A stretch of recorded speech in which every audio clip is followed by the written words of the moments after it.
नमस्कार, स्वागत है आपका मून न्यूज के इस बुलेटिन में। मैं आयुषी गौड़। चलिए आगे बढ़ते हैं शहर की तमाम खबरों के साथ। Moon prime time sponsored by Torrent Power transforming life, Rainbow Hospital, hope heal health happiness. Agra में आम आदमी पार्टी की ओर से रविवार को जीआईसी मैदान से निकाली गई तिरंगा संकल्प यात्रा के दौरान दिल्ली के उप मुख्यमंत्री मनीष सिसोदिया व उत्तर प्रदेश प्रभारी व राज्यसभा सदस्य संजय सिंह रहे मौजूद। आगरा में हुई जहरीली शराब कांड के मामले में सियासी कवायद शुरू। आगरा की देवरी गढ़ी जहां सिंह कोलारा कला और चितौरा गांव में पहुंचा समाजवादी पार्टी का प्रतिनिधिमंडल। 6 सदस्यीय प्रतिनिधिमंडल टीम ने मृतकों के परिजनों को दी सांत्वना। आगरा के लाल ने कर दिया कमाल। धनौली के कल्याणपुर के रहने वाले कैलाश प्रसाद बनाए गए इंडियन दिव्यांग क्रिकेट टीम के कप्तान। कई देशों में क्रिकेट टूर्नामेंट जीतने के बाद उन्हें टीम के कप्तान की कमान सौंपी गई। आगरा में तिरंगा यात्रा के तहत दिल्ली के उप मुख्यमंत्री मनीष सिसोदिया ने भाजपा सरकार पर जमकर साधा निशाना। उनका कहना था कि मोदी योगी सरकार के अंतर्गत न तो बच्चों को अच्छी शिक्षा मिल पा रही है और न ही लोगों को बेहतर चिकित्सा सुविधा। सिविल सोसाइटी ऑफ आगरा शुरू कर रही है स्वास्थ्य कैंपों का आयोजन। पहला कैंप 29 अगस्त रविवार को हरियाली वाटिका में मेरी आवाज सुनो अभियान के तहत हुआ आयोजित।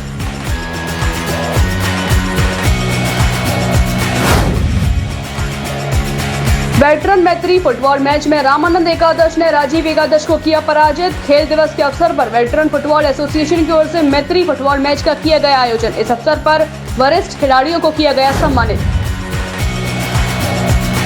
जन्माष्टमी के उपलक्ष्य में प्रेरित पब्लिक स्कूल के छात्र छात्राओं ने प्रस्तुत किए सांस्कृतिक कार्यक्रम। विद्यालय के निदेशक डॉक्टर सुशील गुप्ता ने सभी बच्चों की प्रस्तुतियों की सराहना।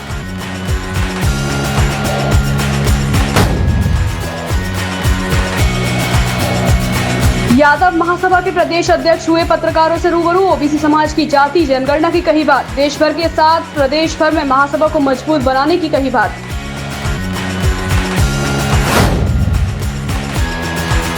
फिरोजाबाद में झोला छाप डॉक्टर द्वारा गलत दवा देने की वजह से 7 वर्षीय बच्चे की हुई मौत। परिवार में मचा कोहराम। सूचना मिलते ही पुलिस व फिरोजाबाद मेयर नूतन राठौर ने पहुंचकर लिया स्थिति का जायजा।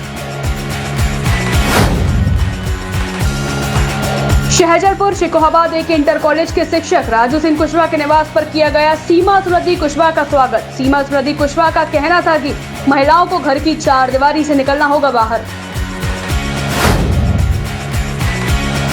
समाजवादी पार्टी का बूथ स्तरीय सम्मेलन हुआ संपन्न। शिकोहाबाद सपा का बूथ स्तरीय सम्मेलन घोड़ापुर स्थित रामप्रकाश रिसोर्ट में हुआ। पूर्व सांसद अक्षय यादव ने बूथ को कैसे जीता जाए इसको लेकर दिए टिप्स। फिरोजाबाद में लूट की योजना बनाते 2 छात्र लुटेरों को पुलिस ने किया गिरफ्तार। अपाचे बाइक, सोने की ज्वेलरी व अवैध असला हुए बरामद। एसएसपी अशोक कुमार शुक्ला ने प्रेस वार्ता कर दी जानकारी। आगरा में तिरंगा यात्रा के तहत दिल्ली के उप मुख्यमंत्री आम आदमी पार्टी के नेता मनीष सिसोदिया ने भाजपा सरकार पर जमकर निशाना साधा। उनका कहना था कि मोदी योगी सरकार के अंतर्गत न तो बच्चों को अच्छी शिक्षा मिल पा रही है और न ही लोगों को बेहतर चिकित्सा सुविधा। यह सरकार केवल विज्ञापन के दम पर चल रही है। आम आदमी पार्टी के नेता व दिल्ली के डिप्टी सीएम ने भाजपा सरकार पर निशाना साधते हुए कहा कि यूपी में ऐसी सरकार है जो शर्मसार करने वाली है। इस सरकार में युवा बेरोजगार हैं और जनता भुखमरी की कगार पर है। उनका कहना था कि योगी मोदी सरकार में ना तो बच्चों को अच्छी शिक्षा मिल पा रही है और ना ही लोगों को बेहतर चिकित्सा। यह ऐसी सरकार है जो अपने स्कूलों की दशा तक विपक्षी दलों को नहीं दिखाना चाहती। उन्होंने कहा कि आम आदमी पार्टी जाति धर्म की राजनीति नहीं करेगी, सभी को शिक्षा, चिकित्सा, सुरक्षा और रोजगार देगी। हम तो तिरंगे पे आन बान शान मानते हैं, लेकिन तिरंगे की आन बान शान में कमी तो आती है आज़ादी के 75वें साल में। आज आज़ादी के 75वें साल में अगर उत्तर प्रदेश के सरकारी स्कूल में मिड डे मील के नाम पर नून तेल नमक खिलाया जाता है और जब आप में से कोई पत्रकार उसको आवाज़ उठाता है कि ये मिड डे मील का पैसा कहाँ गया, नून तेल क्यों खिलाया जा रहा है बच्चों को, नून तेल रोटी क्यों खिलाई जा रही है, तो उसको 6 महीने की सज़ा दे दी जाती है, जेल में उठा के डाल दिया जाता है। तो आज़ादी के 75वें साल में ऐसा क्यों हो रहा है, ये सारे सवाल हैं आज उत्तर प्रदेश की राजनीति से भी। आज उत्तर प्रदेश में एक बहुत ही नाकारा सरकार जो केवल विज्ञापन के दम पे चल रही है, जो केवल प्रशासन के दम पर किसी भी सवाल को कुचलने के दम पे चल रही है।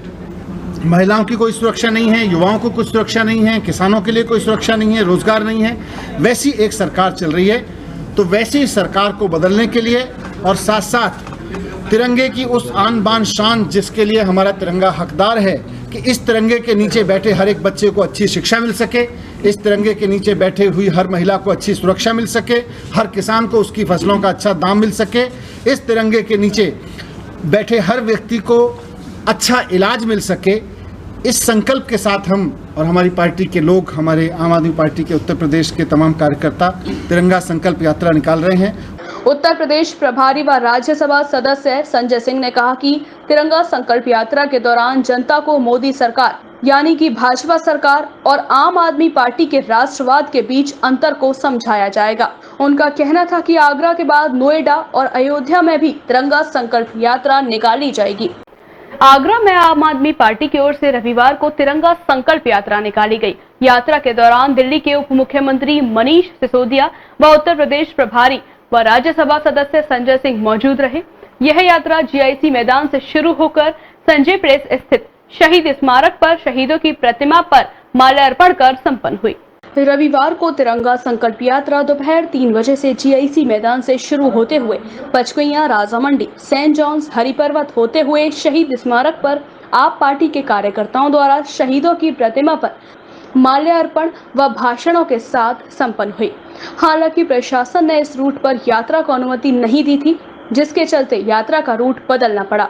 बहुत शानदार तिरंगा संकल्प यात्रा का आयोजन किया। मैं पूरी टीम को इसके लिए बहुत बधाई देता हूं और सबने संकल्प लिया कि इस तिरंगे के नीचे रहने वाले भारत माता के बेटों के हिस्से का जो स्कूल का पैसा, अस्पताल का पैसा, किसानों की फसल के दाम का पैसा जो लोग खा जा रहे हैं, जो तुच्छी राजनीति कर रहे हैं, वो तिरंगे के गद्दार हैं। तिरंगे के आन बान शान के लिए राजनीतिक रूप से उनसे बदला लेगी उत्तर प्रदेश की जनता और इस तिरंगे के आन बान शान को और बढ़ाएगी ताकि तिरंगे के नीचे रहने वाला हर आदमी न्याय पा सके, नौकरी पा सके, अच्छी शिक्षा पा सके, अच्छा रोजगार पा सके और साथ साथ जो ये फर्जी राष्ट्रवादी हैं इनसे इस तिरंगे को भी बचाना है और देश को भी बचाना है। यात्रा के दौरान दिल्ली के उप मुख्यमंत्री मनीष सिसोदिया व उत्तर प्रदेश प्रभारी व राज्यसभा सदस्य संजय सिंह मौजूद रहे। बता दें कि आगामी विधानसभा चुनाव को देखते हुए तिरंगा संकल्प यात्रा के जरिए आम आदमी पार्टी ताजनगरी में अपनी चुनावी जमीन तैयार करने की कवायद शुरू कर रही है। पार्टी इस बार जिले की कई विधानसभा सीटों पर अपना प्रत्याशी उतार सकती है। सिविल सोसाइटी ऑफ आगरा अपनी जन सरोकारों के प्रति प्रतिबद्धता के तहत स्वास्थ्य कैंप का आयोजन शुरू कर रही है।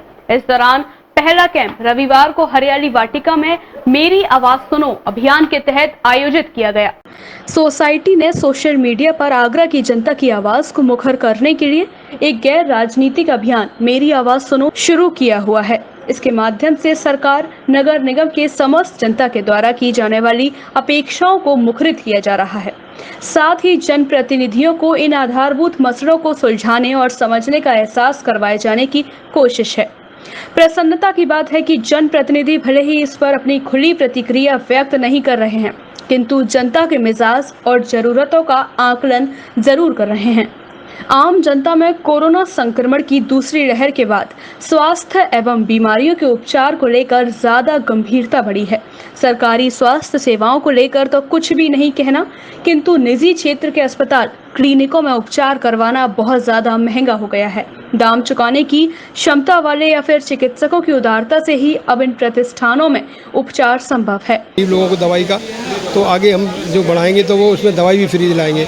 आज का कैंप सक्सेस रहा हमारा। बहुत लोग यहाँ पे क्योंकि शहर के अंदर डॉक्टर है नहीं, सब डॉक्टर आउट ऑफ एरिया हैं, शहर के बीच में कोई नहीं है। तो आज हमें पता लगा कि बीच में डॉक्टरों की ज़रूरत है। फिजिशियन हैं, गायनिक्स हैं, ENT वाले हैं, डेंटिस्ट हैं, आई वाले हैं और MD फिजिशियन और फिजियोथेरेपिस्ट, ये सब डॉक्टर इस समय मौजूद हैं।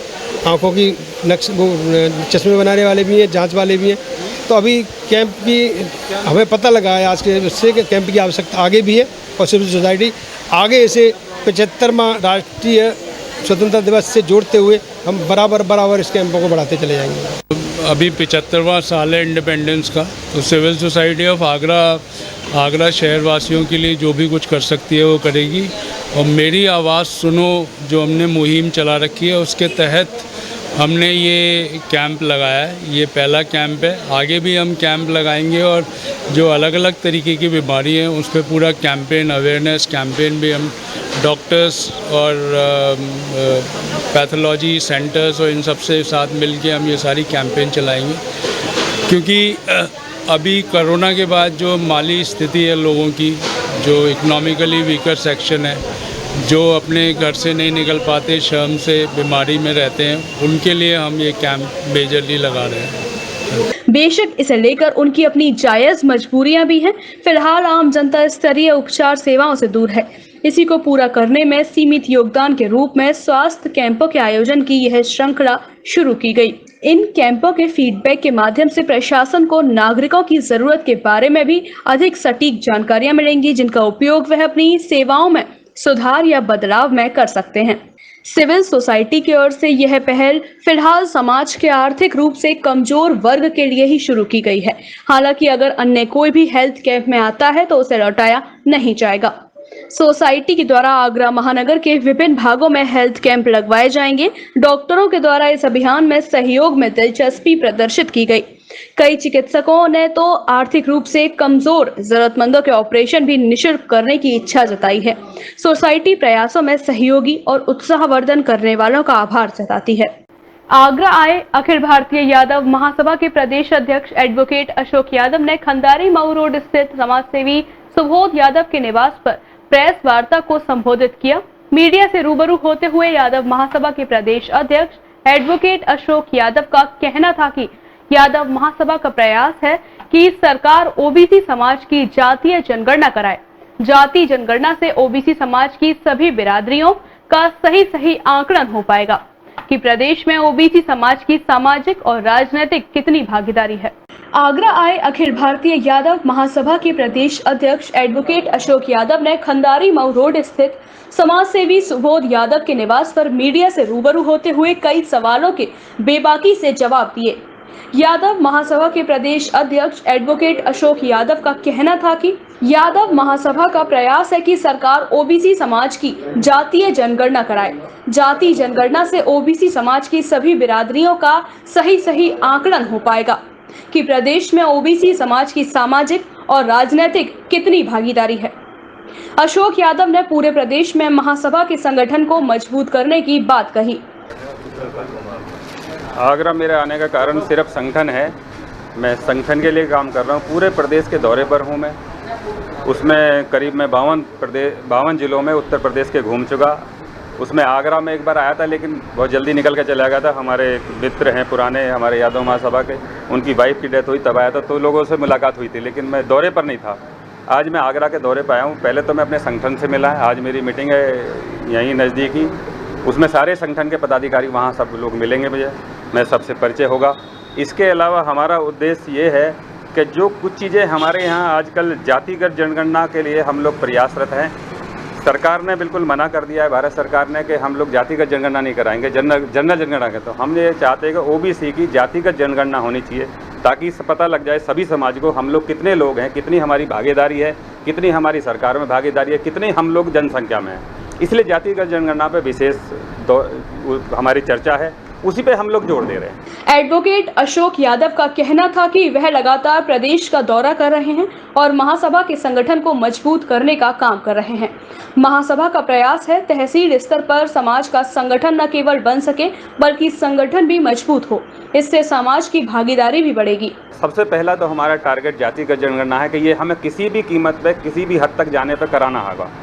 अभी तक हमने इसमें सबसे पहला उद्देश्य है कि हमने प्रधानमंत्री जी के नाम जिलाधिकारी के थ्रू एक ज्ञापन दिया है। करीब अब कल तक हम उत्तर प्रदेश में करीब 57 जिलों में ये ज्ञापन जा चुका और बाकी जगह जाएगा। हर जिलेवार ज्ञापन दे रहे हैं हम लोग, ये प्रधानमंत्री जी के नाम है। इसके बाद अगर हमारी बात सरकार ने नहीं मानी तो इसके अलावा अगला कदम भी उठाएंगे। हम लोग कोशिश करेंगे पूरी तरह जातिगत जनगणना कराकर ही छोड़ेंगे इस बार। इस मौके पर समाज सेवी सुबोध यादव ने आगरा में यादव महासभा को मजबूत करने के साथ समाज के किसी भी व्यक्ति के सुख दुख में पूरा साथ देने की बात कही। ये अध्यक्ष जी का जो भी आदेश होगा यादव महासभा के लिए काम करने के लिए वो काम मैं करूँगा और यादव महासभा के साथ तन मन धन से सहयोग करूँगा। बाकी यादव समाज जो भी दिक्कतें या परेशानी आई उसके लिए मैं हमेशा यादव महासभा के साथ खड़ा है। इससे पहले रामबाग स्थित कृष्णा मैरिज होम में यादव महासभा का सम्मेलन भी आयोजित किया गया। इस सम्मेलन में समाज से जुड़े लोगों के साथ संगठन के पदाधिकारियों का जोरदार स्वागत किया गया। इस मौके पर मौजूद सभी ने यादव महासभा को मजबूत करने की बात कही। इस मौके पर यादव महासभा के प्रदेश महामंत्री जयपाल सिंह यादव, वरिष्ठ समाजसेवी सुबोध यादव, पूर्व पार्षद राजपाल यादव, महासभा के मंडल अध्यक्ष बॉबी यादव, सपा नेता पदम सिंह यादव, वरिष्ठ पत्रकार विकास यादव, अजय यादव, के यादव, शंकर यादव, रवि यादव मुख्य रूप से मौजूद रहे। रामबाग स्थित कृष्णा मैरिज होम में यादव महासभा के सम्मेलन का आयोजन किया गया। सम्मेलन में यादव महासभा से जुड़े पदाधिकारियों को सम्मानित किया गया, तो वहीं प्रदेश अध्यक्ष एडवोकेट अशोक यादव ने संगठन मजबूत करने पर जोर दिया। जातिगत जनगणना में भारत सरकार ने, हम लोगों ने उनसे पहले से भी निवेदन किया था कि जातिगत जनगणना जो है हमारी जाति के हिसाब से जनगणना कराई जाए।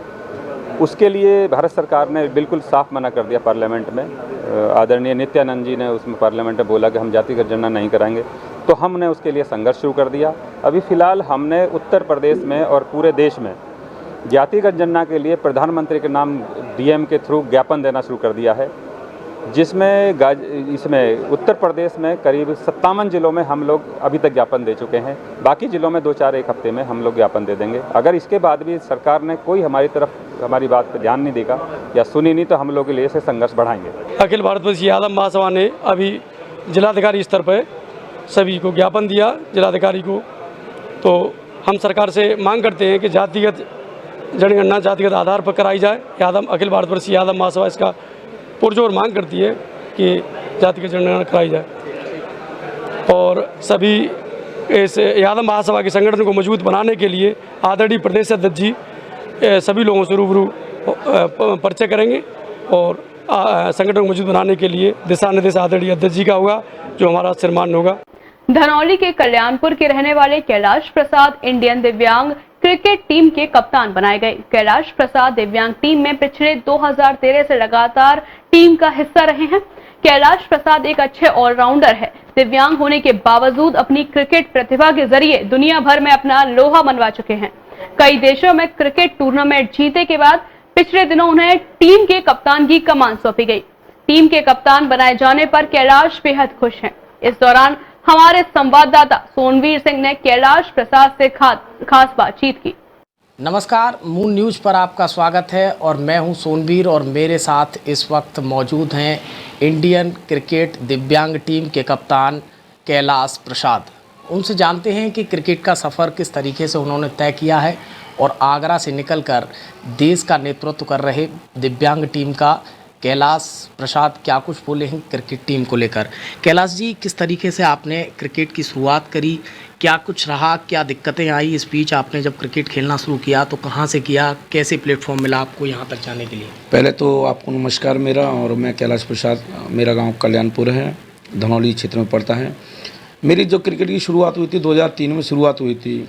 यहीं बाजू के चौराहे पर टूर्नामेंट चल रहा था। उस दौरान मैं खेल रहा था तो मेरे पड़ोस के गांव के बलेरा गांव के मिस्टर रमेश चंद पहलवान जी थे वहाँ, जो कि मुझे देख करके बहुत प्रभावित हुआ और उन्होंने मुझे सीधा सेंट जॉन्स कॉलेज पर कैंप चल रहा था और उन्होंने बोला था सिलेक्शन ट्रायल भी है।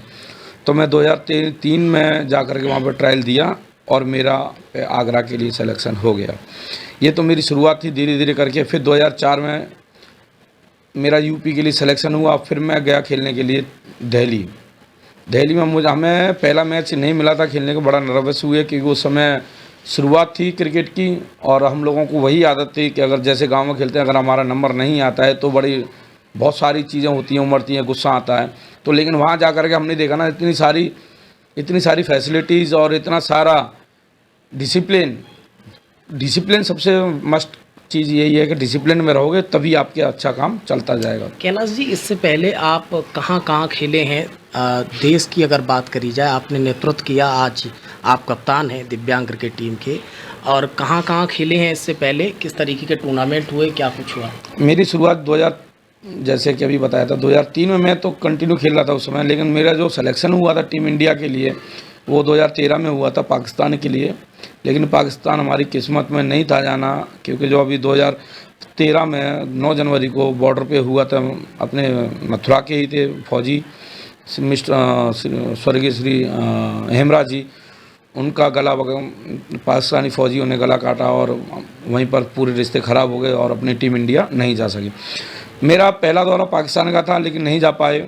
बांग्लादेश, श्रीलंका, सिंगापुर, मलेशिया और आपका श्रीलंका, इतने देशों में मैं अभी खेल करके हम लोग भारतीय टीम का जो कि जितने देशों में गए हैं हम लोगों ने उतने देशों को वहाँ पर वहीं उन्हीं के घर में ही हराया है।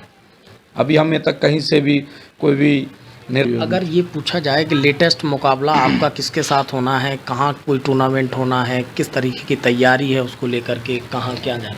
अभी लेटेस्ट टूर्नामेंट अभी हमारा बांग्लादेश के अगेंस्ट होना है और उसमें मैं टीम इंडिया का कैप्टन का नेतृत्व कर रहा हूँ। मैं पहले तो धन्यवाद कहूँगा DCCBI को, जो कि उन्होंने मुझे इतनी बड़ी उपलब्धि मेरे कंधों पे, जिम्मेदारी मेरे कंधों पे दी है। और जो बांग्लादेश के साथ में सीरीज़ है, 7 मैच होंगे उसमें टोटल, 3 T20 हैं, 3 वनडे हैं और 1 टेस्ट है। और ये सारे के सारे अलग अलग वेन्यूज़ पे हैं। आगरा भी है उसमें शामिल है, जयपुर है, अजमेर है, दिल्ली है, ग्वालियर है, लखनऊ भी है, इन सारी जगहों पर रहेगा। लेकिन हमारा सारा का सारा फोकस ये रहेगा कि ये सीरीज़ हम लोग जीतें। बस हम आशा कर रहे हैं कि जितना जल्दी हो सके उतना जल्दी ये कोविड वाला जो कहर है ये ख़त्म हो और अपना जो बांग्लादेश का बॉर्डर है वो जल्द से जल्द ओपन हो। मेन क्रिकेट टीम जो है वो क्रिकेट टीम अगर मेन की बात की जाए और आपकी दिव्यांग टीम की बात की जाए तो कितना अंतर दोनों में आप देखते हैं, और जो तमाम फैसिलिटीज़ हैं उनको लेकर क्या सोचते हैं आप? देखिए, फैसिलिटीज़ तो पहले हमारी हैंडीकैप क्रिकेट में भी बहुत कम मिलती थी, लेकिन अभी जो दिव्यांग प्रीमियर लीग हुआ था दुबई में, उसकी फैसिलिटीज़ वाकई में देखने लायक थी, लाजवाब थी। बहुत अच्छा किया था प्रोग्राम। लेकिन हाँ, कहीं ना कहीं हमें हमारे दिल में टीस ये रहती है कि जो जर्नल क्रिकेट है, BCCI की क्रिकेट है, उसमें और हैंडीकैप क्रिकेट में ज़मीन आसमान का फ़र्क है। उनको इतना प्यार मिलता है जनरल क्रिकेटर्स को और उतना प्यार हमें नहीं मिल पाता है। उतना उनको बहुत सारी फैसिलिटीज़ मिलती है। कोई भी सीरीज़ वो जीतती है तो उनको state government, central government, sponsors, जितने भी बड़ी बड़ी कंपनियां हैं वो पानी की तरह अपना पैसा बहाती हैं। हमें दिल में थोड़ी सी नहीं बहुत टीस रहती है हमको कि हम लोग भी देश का नेतृत्व कर रहे हैं और हम लोगों को इतनी सारी फैसिलिटीज़ नहीं मिलती हैं। अब आप लोग क्या चाहते हैं कि आपकी क्रिकेट टीम जिस तरीके से विश्व में नाम रोशन कर रही है, तो सरकार से या PM मोदी, नरेंद्र मोदी लगातार दिव्यांगों के लिए काम करते रहे हैं, तो आप भी क्या कुछ कहना चाहेंगे उनके लिए? मोदी साहब से मोदी जी से सिर्फ एक ही चीज़ कहूँगा। उन्होंने हमारा नाम पहले विकलांग बोलते थे, लेकिन उन्होंने हमारा विकलांगों को हटा करके दिव्यांग कर दिया कि दिव्य का एक अंग है।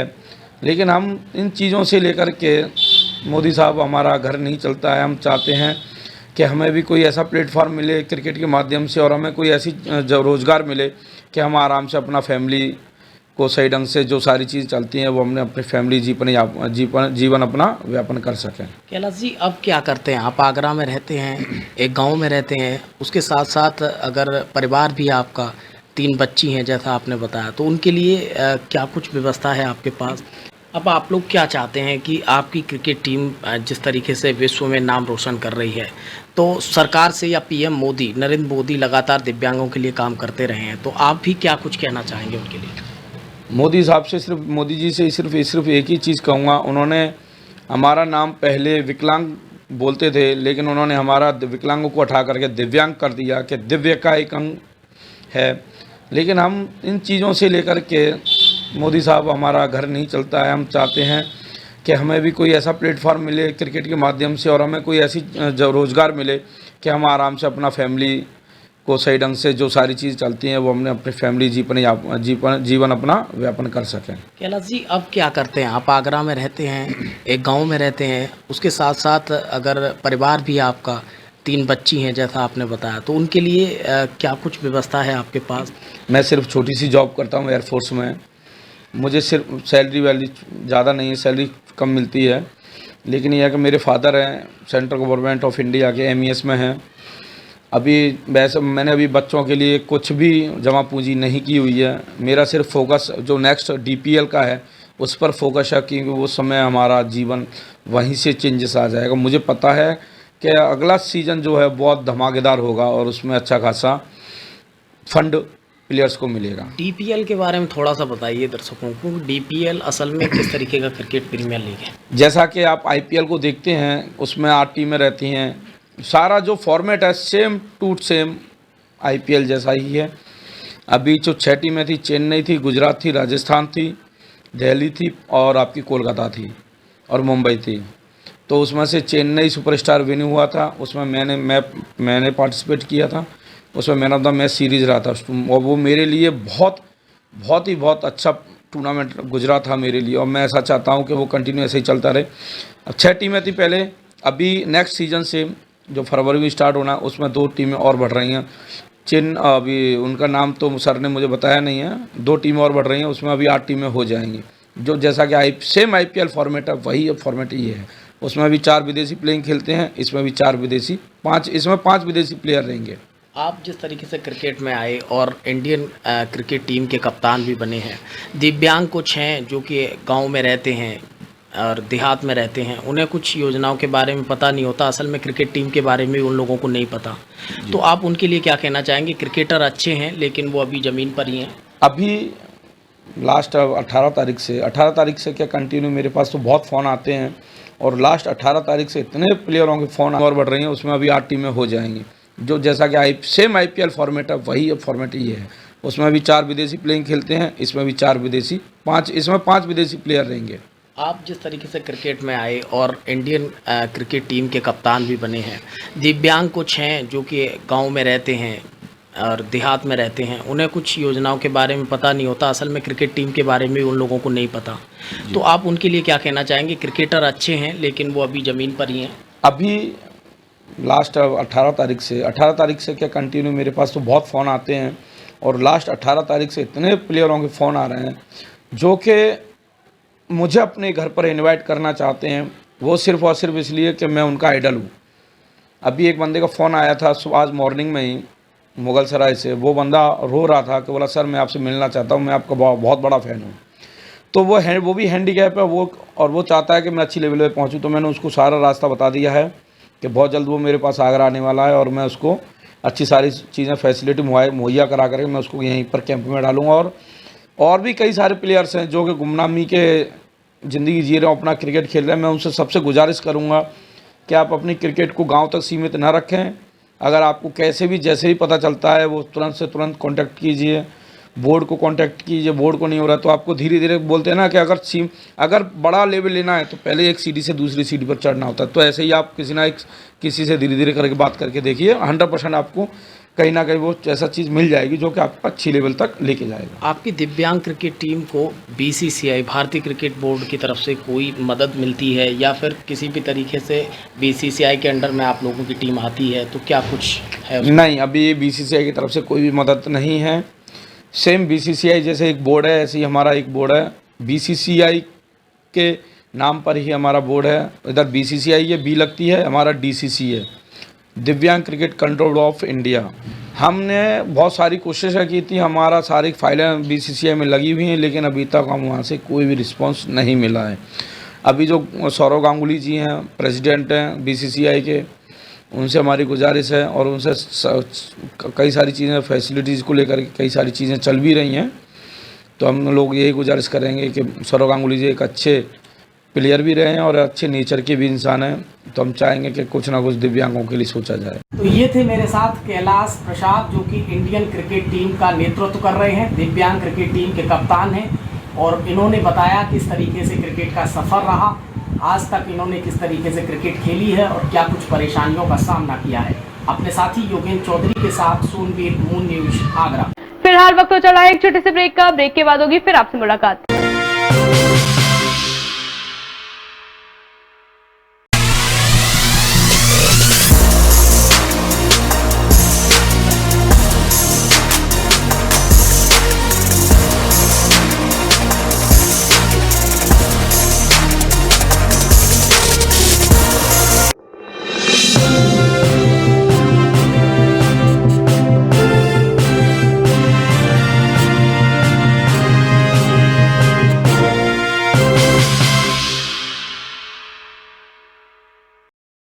ब्रेक के बाद आप सभी का एक बार फिर से स्वागत है। चलिए आगे बढ़ते हैं बाकी कुछ खास सुर्खियों के साथ। हमारे जीवन में पर्व एवं त्योहारों का विशेष महत्व है और ये त्योहार ही हमें आनंद व उल्लास से सराबोर करते हैं। ऐसा ही आनंद व उल्लास प्रील्यूड पब्लिक स्कूल दयालबाग में 28 अगस्त को जन्माष्टमी के उपलक्ष्य में होने वाली विशेष प्रार्थना सभा में दिखाई दिया।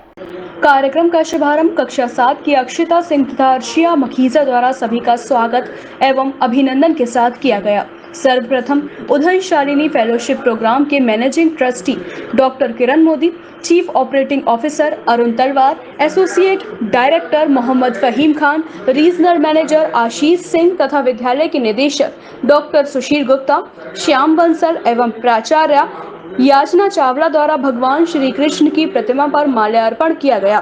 कान्हा की आरती से सारा वातावरण कृष्णमय हो गया। इस अवसर पर विद्यालय के छात्र छात्राओं द्वारा सांस्कृतिक कार्यक्रम प्रस्तुत किए गए। इस अवसर पर विद्यालय के छात्र छात्राओं द्वारा सांस्कृतिक कार्यक्रम प्रस्तुत किए गए। कक्षा 4 की प्रतीति सत्संगी ने श्री कृष्ण के जीवन दर्शन व जन्माष्टमी के महत्व से सभी को अवगत कराया। ध्रुवी जैन, अर्नव गर्ग, नित्या अग्रवाल, हिमांशी वर्मा, आध्या यादव, आयुषी वर्मा, खुशबू चौहान तथा शिविका अग्रवाल ने मनमोहक नृत्य प्रस्तुतियां दी। आर्यन अग्रवाल, वैदेही अग्रवाल, हंसिनी कुलश्रेष्ठ, विवान अग्रवाल, अनन्या कुमारी, त्रिशाला कपूर व चित्रांश तोमर आदि नन्हे मुन्नों ने कृष्ण, बलदेव, यशोदा, राधा, नरसिम्हा आदि स्वरूपों के माध्यम से सबको मनमोहित कर लिया। कक्षा 3 की शिवांशी सलूजा ने अपने मधुर गीत से सारा वातावरण रसमय कर दिया। विद्यालय के निदेशक डॉक्टर सुशील गुप्ता ने आशीर्वचन देते हुए सभी बच्चों की प्रस्तुतियों की सराहना की तथा उन्हें कान्हा के आदर्शों पर चलने को प्रेरित किया। प्रधानाचार्य ने बच्चों की भूरी भरी प्रशंसा करते हुए उनका उत्साहवर्धन किया। कार्यक्रम के अंत में कक्षा 3 की दर्शिता शौरी द्वारा धन्यवाद ज्ञापन दिया गया तथा प्रसाद वितरण के साथ कार्यक्रम शिकोहाबाद निर्भया कांड में दोषियों को फांसी की सजा दिलाने वाली सुप्रीम कोर्ट की तेज तर्रार एडवोकेट सीमा स्मृति कुशवाहा का स्वागत शहजलपुर शिकोहाबाद एक इंटर कॉलेज के शिक्षक राजू सिंह कुशवाहा के निवास पर किया गया। शिकोहाबाद में निर्भया कांड में दोषियों को फांसी की सजा दिलाने वाली सुप्रीम कोर्ट की तेज तर्रार एडवोकेट सीमा स्मृति कुशवाहा का स्वागत शहजलपुर शिकोहाबाद एक इंटर कॉलेज के शिक्षक राजू सिंह कुशवाहा के निवास पर किया गया। जिला फिरोजाबाद के शिकोहाबाद में रविवार को सीमा समृद्धि कुशवाहा ने इस मौके पर कहा कि महिलाओं को अपनी हकीकत तथा शक्ति को समझना होगा। आज महिला सशक्तिकरण के लिए महिलाओं को आगे आने की जरूरत है। उन्होंने कहा कि महिलाओं को घर की चारदीवारी से बाहर निकलकर अपने हक की लड़ाई लड़ने के लिए आगे आने की जरूरत है, तभी वे अपना हक पर सम्मान पा सकती हैं। सीमा स्मृति कुशवाहा ने कहा कि महिला शक्ति को यदि किसी देश को, समाज को या वर्ग को चाहिए तो जरूरी है कि पहले नारी को उतनी आजादी मिले जितनी कि पुरुषों को है, चाहे वो बहू को, चाहे वो बेटी हो या चाहे वो पत्नी हो।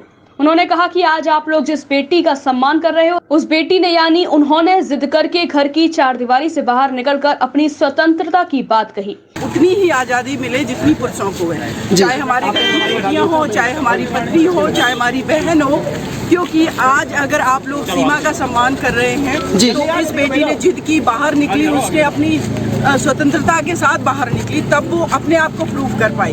तो अगर कोई भी व्यक्ति ये चाहता है कि उसकी घर की बेटी अगर सीमा जैसी बने, देश का नाम करे, सोशल वर्क करे, तो उसको अपनी पत्नी, अपनी बेटियों को उतना ही स्वतंत्रता देना आवश्यक है। क्योंकि एक स्त्री के सशक्त होने से सिर्फ वो परिवार नहीं, वो समाज और देश हर जगह लोग सशक्त होते हैं, वो बहुत आवश्यक है। सशक्तिकरण से मेरा इतना ही मतलब। यदि महिला सशक्तिकरण की बात की जाए तो लोगों को अपनी बहन, बेटी या बहू को स्वतंत्रता देनी होगी, तभी एक महिला सशक्त बन सकती है, तभी वो बेटी या बहू सीमा जैसी बन पाएगी।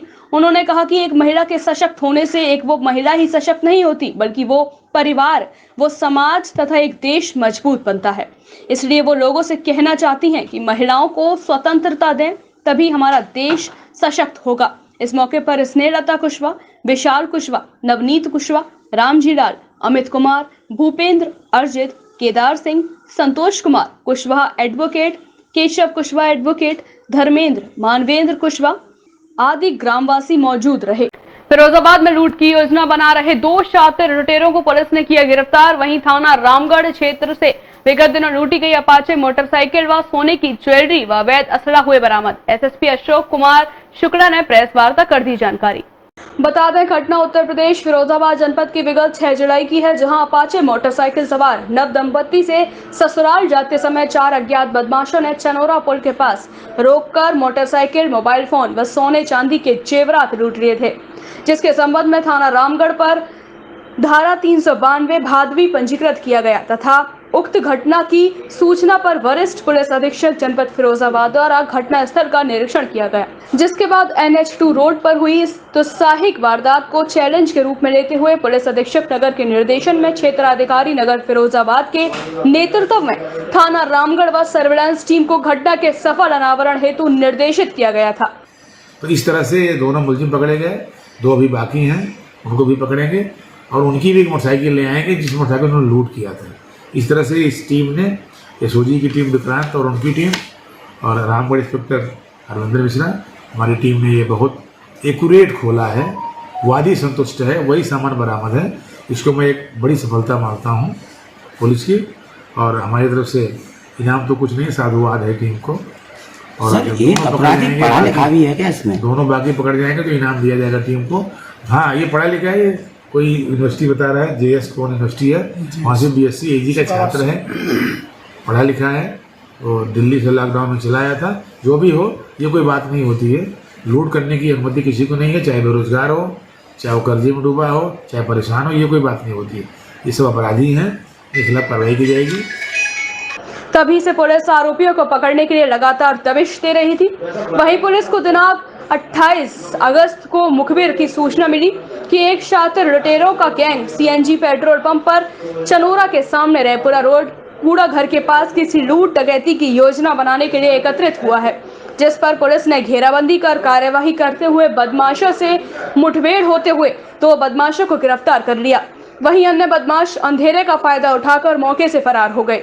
वहीं SSP फिरोजाबाद ने प्रेस वार्ता कर बताया कि पकड़े गए आरोपियों के पास से लगभग लूट का सामान बरामद हुआ है व अवैध असला बरामद हुए हैं और फरार हुए 3 आरोपियों को भी जल्द ही गिरफ्तार कर लिया जाएगा। फिरोजाबाद में झोलाछाप डॉक्टर द्वारा गलत दवा देने की वजह से 7 वर्षीय बच्ची की हुई मौत, परिवार में मचा कोहराम। सूचना मिलते ही पुलिस व फिरोजाबाद मेयर नूतन राठौर ने पहुंचकर स्थिति का लिया जायजा। बता दें घटना जनपद फिरोजाबाद थाना उत्तर सत्यनगर तापा कला की है, जहां केशव उम्र 7 वर्ष पुत्र प्रमोद कश्यप के पुत्र को विगत रात्रि को बुखार आने की वजह से पास के ही डॉक्टर अरविंद कुमार से दवा लेने गए, जहां छोला छाप डॉक्टर के द्वारा 3 दवाइयों की पुड़िया दी गई, जिसकी एक पुड़िया खाने के बाद बच्ची की हालत बिगड़ती चली गई और परिवारी जन युवक को लेकर वापस छोला छाप डॉक्टर के यहाँ गए, जहां डॉक्टर ने परिजनों को बच्चे की हालत सही बताते हुए इमरजेंसी में ले जाने की सलाह दी, जिसके बाद युवक के परिजन इमरजेंसी में लेकर गए, जहां डॉक्टरों ने युवक को तुरंत मृत घोषित कर दिया। बच्चे में बुखार आ गया था, रात के 2 बजे सुबह डॉक्टर अरविंद डॉक्टर के पास गया, उनसे दवा ली, उन्होंने 2 खुराकें दी थी। उसके बाद में डॉक्टर ने ये कहा था घर पर जाकर ये खुराक खिला देना। ये खुराक मैंने खिलाने के बाद में और एक बिस्कुट खिलाया, खिलाने के बाद में उसको खुराक दी। उसके बाद में तो फिर मैं सो गया, सो गया और फिर मैं अपने ड्यूटी में जा रहा था काम पे। तो फिर मैंने देखो जगह तो देखो तो मैं सो रहा हूँ, मैंने देखो तो मैंने पानी पिलाया, उसमें पानी नहीं गया तो फिर मैं उसी डॉक्टर के पास फिर गया अरविंद के पास। उसके बाद मैं पानी से निकल गया, तो मैं डॉक्टर के पास गया, उन्होंने कहा कि ये सही है, एमरजेंसी ले जाओ। एमरजेंसी ले गए तो एमरजेंसी में ये कह दिया। पता करने पर जो परिवार ने बताया कि आसपास के ही डॉक्टर के पास जाना हुआ था इन लोगों का बुखार आने के बाद, जहाँ पर डॉक्टर ने कुछ 3 पुड़ियाँ दी थी और सुबह उस दवाई को खाने के बाद शायद बच्चों को उनसे झाग निकला। उसके बाद उसका बॉडी कठोर हो गया था, गट गया था, जिसकी वजह से उनकी मृत्यु हो गई, ऐसा परिवार ने बताया। मेरी जिलाधिकारी महोदय से बात हो गई है, मैंने कहा मौके पर आकर किसी जिम्मेदार अधिकारी को भेजकर, CMO को भेजकर यहाँ पर जाँच कराएं कि जो कारण है मृत्यु का वो क्या है, वास्तव में जो डॉक्टर्स जो दवाई दे रहे हैं क्या वो सही है या नहीं, या तो बच्चों को पूरा उपचार नहीं मिल पा रहा है ठीक से, तो इसके लिए हमने बोल दिया। वहीं युवक की मौत की खबर लगते ही परिवार में कोहराम मच गया। सूचना मिलते ही स्थानीय पुलिस व मेयर नूतन राठौर ने मौके पर पहुंचकर स्थिति का जायजा लेते हुए बताया कि जिलाधिकारी फिरोजाबाद से वार्ता की गई है, यहां पर किसी जिम्मेदार अधिकारी को भेजकर जांच कराई जाएगी, डॉक्टर के द्वारा लिखी दवाइयां उचित हैं या नहीं, उसके बाद आरोपी डॉक्टर के खिलाफ सख्त से सख्त कार्यवाही अमल में लाई जाएगी। शिकोहाबाद सपा का बूथ स्तरीय सम्मेलन भूडापुर स्थित राम प्रकाश रिसोर्ट में हुआ संपन्न। कार्यक्रम के मुख्य अतिथि पूर्व सांसद अक्षय यादव थे। सांसद ने बूथ को कैसे जिताया जाए, इसे लेकर कार्यकर्ताओं को टिप्स दिए। जिला फिरोजाबाद के शिकोहाबाद में रविवार को बूथ स्तरीय सम्मेलन में पूर्व सांसद अक्षय यादव ने कहा कि आगामी चुनावों को लेकर हमें इस बात का ध्यान रखना होगा कि जीत के लिए बूथों पर विशेष निगाह रखनी होगी। इसके लिए बूथों को जीतने का काम करना होगा और जनता के बीच जाकर लगातार उनकी समस्याओं को जानना होगा। अक्षय यादव ने कहा कि हर बूथ प्रभारी का पहचान पत्र बनवाया जाएगा और सरकार आने पर डायरेक्ट बूथ प्रभारी अपने क्षेत्र के विकास के लिए प्रस्तावक होगा। कहीं ना कहीं ये प्रशासन की, फिरोजाबाद के प्रशासन की, नगर निगम की, स्वास्थ्य विभाग की पोल खोलती है। हम सिर्फ एक मांग करते हैं, जिन अधिकारियों को लार्वा के हटवाने का काम, एंटी फॉगिंग करवाने का काम और जो प्रचार प्रसार होता है पानी से रोकथाम के लिए, जो पानी नहीं भरना चाहिए, जो प्रचार प्रसार नहीं करा गया, इसमें जो अधिकारी या जो भी है जिसकी गलती है उसको सजा होनी चाहिए, क्योंकि ये बहुत गलत हुआ है फिरोजाबाद में बच्चों के साथ। अच्छा जी, 2022 में परिणाम सामने आ रहे हैं, क्या रहेगा समाजवादी पार्टी का? समाजवादी पार्टी की सरकार बनेगी और बहुत अच्छे तरीके है जो युवाओं को, और जिस तरीका से इन्होंने आश्वासन दिया वो 4.5 साल की सरकार में इन्होंने अपने वायदे को पूरा ना किया, ना किसान को संतुष्ट कर पाए। जिस तरीका से महंगाई है, किसान जिस तरीका से प्रदेश में आंदोलन कर रहा है, ये भारतीय जनता पार्टी अपनी विकास की ओर अग्रसर हो रही है और हमारे राष्ट्रीय अध्यक्ष अखिलेश यादव भी जगह जगह जाकर किसानों की और सब समस्याओं को दूर करने का काम कर रहे हैं। नहीं कर रहे। समाजवादी पार्टी ने अपने समय में बहुत कुछ किया। स्वास्थ्य के क्षेत्र में फिरोजाबाद में ही मेडिकल कॉलेज बनाने का काम किया, 100 सैया का अस्पताल बनाया, सारे कोरोना के मरीज उसमें रह रहे थे और अभी कोई आता उसी में जाता है। तो मैं इतना कहना चाहूँगा, आज जो नौजवानों में झलक हमें दिखाई दी, उनमें ऊर्जा की, संघर्ष करने की, उससे लगता है कि लोग विकास चाहते हैं और विकास के नाम पर ही समाजवादी पार्टी की सरकार आएगी। और अक्षय यादव जी ने अपने समय में जब सांसद थे बहुत विकास किया है। हम लोग ऋणी हैं और विकास के बदले में हम सब लोगों को फिर सांसद बनाना चाहेंगे। जब वक्त आएगा उससे पहले 2022 में सरकार ही बनेगी और उसी के प्रस्ताव पर क्षेत्र में विकास कार्य कराए जाएंगे। कार्यक्रम में जिलाध्यक्ष दुर्गपाल सिंह, पूर्व प्रत्याशी संजय यादव, शिकोहाबाद चेयरमैन प्रतिनिधि अब्दुल वाहिद, केवी यादव, ओम प्रकाश वर्मा, पूर्व एमएलए दिलीप यादव, एमएलसी आदि मौजूद रहे। आगरा में हुई जहरीली शराब से मौतों के मामले ने सियासी तूल पकड़ लिया है। मामले में सपा का 6 सदस्यों का डेलीगेशन मृतक के परिजनों से मिला। आगरा में जहरीली शराब के सेवन से हुई मौतों ने ग्रामीण क्षेत्रों में लोगों को हिला दिया है। आगरा में हुई इतनी मौतों के बाद मामले में अब सियासी कवायद भी शुरू हो चुकी है। रविवार को समाजवादी पार्टी का 6 सदस्यों का डेलीगेशन मृतकों के परिजनों को सांत्वना देने पहुंचा। एमएलसी दिलीप यादव के नेतृत्व में सपा का डेलीगेशन देवरी, गढ़ी जहान सिंह, कोलारा कला व चितौरा गाँव पहुँचा, जहाँ सपा के नेताओं ने मृतकों के परिजनों से मुलाकात की। तो वहीं मामले पर सरकार को भी घेरा। सपा एमएलसी का कहना था कि सरकार जहरीली शराब वाले मामले पर पूरी तरीके से फेल है। इतनी मौतों के बाद भी शराब माफिया खुले में घूम रहे हैं। कि इस प्रदेश के अंदर जो अराजकता फैल गई है वो अब आपके सामने है। आपसे भी हमारी अपील है कि उजागर करें जिससे लोगों का जीवन यापन बचे। हम आपसे अपील करते हैं कि ये घर घर जाकर के आप गांव जाकर के संदेश दें। मीडिया वालों से भी हमारा विशेषकर अनुरोध है, दिखाते नहीं हैं। इस सरकार के खिलाफ उजागर करें। आप भी एक चौथे स्तंभ हैं, तो आपसे हमारी अपील है कि ये उजागर करें। भारतीय जनता पार्टी ने झूठे वादे किए, माफिया ख़त्म कर देंगे, ये उत्तर प्रदेश से भाग जाएंगे, तो ये गुंडा राज चल रहा है, इसको ख़त्म कर। और उसमें आश्वासन दिया है कि हम ये चारों जो बहुत दर्दनाक घटना है तो उनको सुलझाने के लिए और कैंडिडेट इन सब मेंबरों को अच्छे से अच्छे मुआवजा दिलवाने के लिए और इनके जो जहरीली शराब पीने से जो मौत हुई है उन ठेकेदारों के खिलाफ कड़ी से कड़ी कार्रवाई की जाए ऐसा निर्देश दिया है राष्ट्रीय अध्यक्ष जी ने। शासन और शासन पैसे लेके बिक्री शराब की जहरीली करा रहा है। पूरे प्रदेश में लोग मर रहे हैं, ये पैसे कमाने में लगे हैं। कहीं कोई कार्रवाई नहीं हो रही, न किसी अधिकारी के खिलाफ हो रही, न जो गलत तरीके से बेच रहे हैं शराब को उनके खिलाफ हो रही। ये समाजवादी पार्टी के अखिलेश जी को चिंता हुई तो उन्होंने भेजा हम लोगों को। हम लोग उनको रिपोर्ट देंगे और रिपोर्ट के बाद मुझे लगता है शासन से कार्रवाई की मांग भी की जाएगी और इनको मुआवजा दिलाया जाएगा और पार्टी की तरफ से भी कुछ सहायता की जाएगी। इसके अलावा गांव में सांत्वना देने पहुंचे सपा के डेलीगेशन सरकार के मृतकों के परिजनों को मुआवजा देने की मांग की। साथ ही गांव-गांव शराब के ठेकों पर बिक रही जहरीली शराब के मामले में दोषियों पर सख्त से सख्त कार्यवाही करने की भी मांग की। इस दौरान जिलाध्यक्ष मधुसूदन शर्मा, पूर्व ब्लॉक प्रमुख पिंटू यादव, राजेश धनगर, दयाशंकर सिंह शेखावत, नरेश ठाकरे समेत तमाम कार्यकर्ता मौजूद रहे। इस बुलेटिन में इतना ही। आगे की बुलेटिन में होगी फिर आपसे मुलाकात। तब तक के लिए दीजिए मुझे इजाजत। नमस्कार।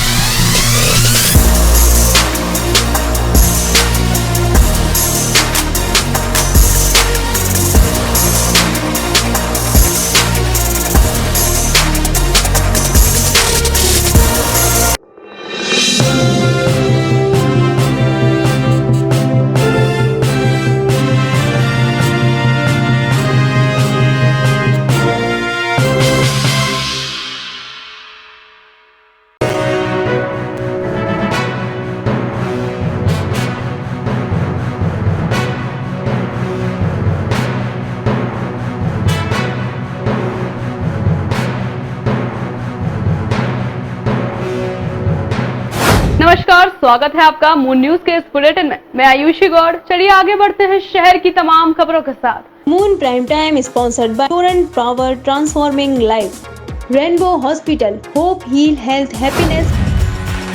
आगरा में आम आदमी पार्टी की ओर से रविवार को जीआईसी मैदान से निकाली गई तिरंगा संकल्प यात्रा के दौरान दिल्ली के उप मुख्यमंत्री मनीष सिसोदिया व उत्तर प्रदेश प्रभारी व राज्यसभा सदस्य संजय सिंह रहे मौजूद। आगरा में हुई जहरीली शराब कांड के मामले में सियासी कवायद शुरू। आगरा की देवरी गढ़ी जहां सिंह, कोलारा कला और चितौरा गांव में पहुंचा समाजवादी पार्टी का प्रतिनिधिमंडल। 6 सदस्यीय प्रतिनिधिमंडल टीम ने मृतकों के परिजनों को दी सांत्वना।